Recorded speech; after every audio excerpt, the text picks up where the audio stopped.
안녕하세요. 네오젠 과학 전문학원에서 고1 통합과학을 담당하고 있는 김원주 선생님입니다. 동패고 2023학년도 2학기 기말고사 내신 분석해보도록 하겠습니다. 일단 전체적으로 총평을 좀 드리자면 전반적으로 중급 난이도 문제들이 많이 있었고, 그래서 시험 범위에서 고르게 출제됐기 때문에 예전의 동패고 문제들하고 거의 비슷한 수준의 문제였다. 그런데 예전 거는 조금 어렵게 나온 것도 있었지만 요새는 좀 난이도가 조금 떨어졌다. 요번 거는 좀 떨어진 것 같습니다. 그래서 나머지 문제들을 좀 보시면서 어떤 문제들이 나왔고 어떤 것들을 했는지 좀 더 구체적으로 찾아보도록 하겠습니다. 대표 문항 분석을 좀 보겠는데, 일단 4번 문제 같은 경우는 대기 중 산소 농도를 가지고 얘네들의 이제 각 시기, 지질 시대에 대한 부분들이 나왔죠. 일단 동패고는 그 전에 시험 범위가 좀 튀었죠. 그래서 지질 시대 문제도 좀 나오고 중간에 섞인 문제들도 있었기 때문에 공부하는 데 있어서 조금 까다로웠을 수 있었을 겁니다.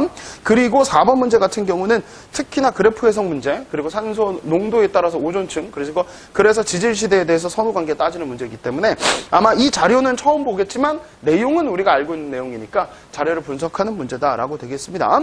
그리고 요새 이제 많이 나오는 제가 내신 분석 리포트에 쓰지는 않았지만 3번 문제 같은 경우는 지역을 주고 지층에 나와 있는 화석들을 줬단 말이죠. 그러니까 우리 친구들은 태백이나 해남이나 이게 어디 있는지 잘 모르죠. 그리고 그게 어떤 특정적 지형을 갖고 있는지 잘 모르지만 우리는 그게 중요한 게 아니라 여기에서 발견된 화석, 그 화석의 특징만 가지고 우리가 공부해낸 대로 적용하는 거기 때문에 쫄지 말고 풀었었으면 충분히 풀 수 있었던 문제 같습니다.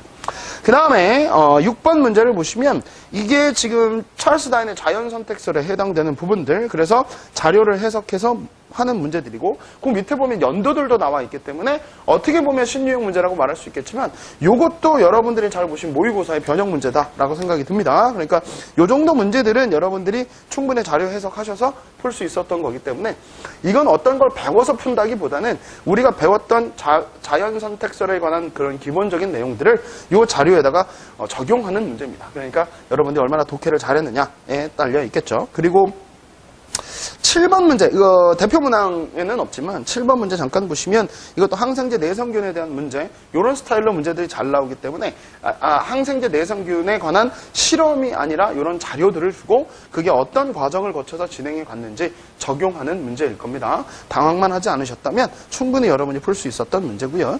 그 다음에 11번 문제는 딱 교과서, 지극히 교과서적인 문제죠. 이 교과서에서만 나오는 스타일의 문제이기 때문에 충분히 이 문제는 여러분이 하실 수 있었을 것 같고요.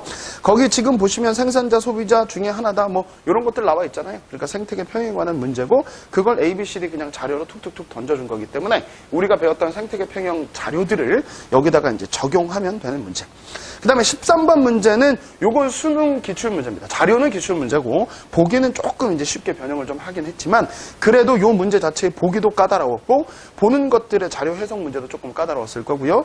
이게 종다형성에 대한 문제, 조금만 문제를 제대로 못 읽었다면 실수할 수 있었던 문제이기 때문에 제가 봤을 때는 이 13번 문제도 고난이도 문제에 들어갑니다. 고1 통합에서는. 그러니까 요 정도는 자료 해석하는 거 충분히 우리 연습했었습니다. 시험 낼 때. 그러니까 여러분들이 충분히 풀 수 있었던 문제였던 것 같고, 17번 문제 같은 경우는 엘니뇨 라니냐 문제가 나왔는데 비교적 엘니뇨 라니냐가 좀 쉽게 나온 문제죠. 자료 해석에 비해서는 좀 쉽게 나왔고 나머지 앞에 것들을 좀 어렵게 내다 보니까 여기는 조금 쉽게 낸 것 같고요.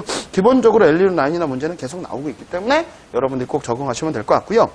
그 다음에 내신 분석 리포트에는 없지만 14번 문제가 있어요. 이 지금 태양 복사 에너지와 지구 복사 에너지의 열 평형을 나타내는 열수지 복사 평형을 나타내는 부분의 문제들이 계속 나오고 있기 때문에 이 부분도 선생님이 필기하면서 다 정리해 드렸기 때문에 조금만 보셨으면 충분히 낚이지 않고 하셨을 문제인데 어떻게 보면 이건 통합과학에서 나온다기보다는 약간 지엽적인 문제, 그리고 선생님들이 따로 가르치지 않으면 배울 수 없었던 부분이기 때문에 다시 한번 정리해 두시면 될 것 같습니다. 그 다음에 이제 18번 문제, 지구온난화를 도표로 놨고요. 그 전에 선생님이 한번 이거 기출문제 비슷한 거 이런 유형으로 나올 수 있다라고 선생님이 수업도 해주고 정리도 해뒀던 거 기억이 납니다. 그러니까 이런 부분들의 문제들도 나올 수 있다. 당연하다고 생각한 문제들도 이렇게 지구온난화라는 프레임을 짜서 뭐가 줄고 뭐가 늘고 이런 것들 나올 수 있으니까 다시 한번 기억을 해두시면 되겠고, 21번 문제 같은 경우는 전형적으로 발전기 문제죠. 발전기에 나오는 전자기 유도를 어떻게 어느 방향으로 회전할 거고 그 회전에 따라서 이 면적당 자기장 변화가 얼마나 일어나는지 그런 부분들을 판단하는 문제니까 충분히 여러분들이 같이 시험 대비 해봤다면 문제 풀었다면 충분히 하실 수 있었던 문제 같습니다. 그리고 24번 문제 같은 경우는 전형적으로 나오는 전력 수성과 손실 전력에 관한 계산 문제죠. 이거는 제가 봤을 때 조금 쉽게 나온 편이긴 합니다. 물론 더 밑에 문제가 있어야 되겠지만 이 정도 난이도도 여러분들이 푸는 데 있어서 연습들은 꾸준히 했지만 이걸 꾸준하게 연습 안 한 친구들은 당황했을 수도 있습니다. 그러니까 그 부분 다시 한번 정리해 주시고 약간 변압기 문제나 이런 부분들은 조금 쉽게 나온 편인 것 같아요. 그래서 전체적으로 다시 한번 정리를 좀 해드리자면 생명하고 지구과학 파트가 좀 어렵게 나왔고요. 요새 추세가 생명하고 지구과학 파트를 좀 수능 기출문제나 이런 변형 자료들을 좀 많이 내기 때문에 그 부분이 좀 어려웠고 실질적으로 여러분들이 이렇게 중화 반응이나 아니면 뒤쪽에 그 계산하는 문제들 같은 경우는 전력 수송이나 그런 부분들은 조금 쉽게 나온 편이다. 그래서 전체적인 난이도로 봤을 때는 작년에 나와 있는 그 저연고의 문제들보다는 조금 떨어지긴 했으나 개별적인 문제 상황으로 보면 생명하고 지구과학 파트의 문제들이 좀 상향 조정됐기 때문에 여러분이 느꼈을 때는 조금 더 어렵다고 느꼈을 수도 있었던 시험인 것 같습니다. 자, 그러면 2023학년도 2학기 기말 동패고 내신 분석 리포트 여기서 마치도록 하겠습니다. 감사합니다.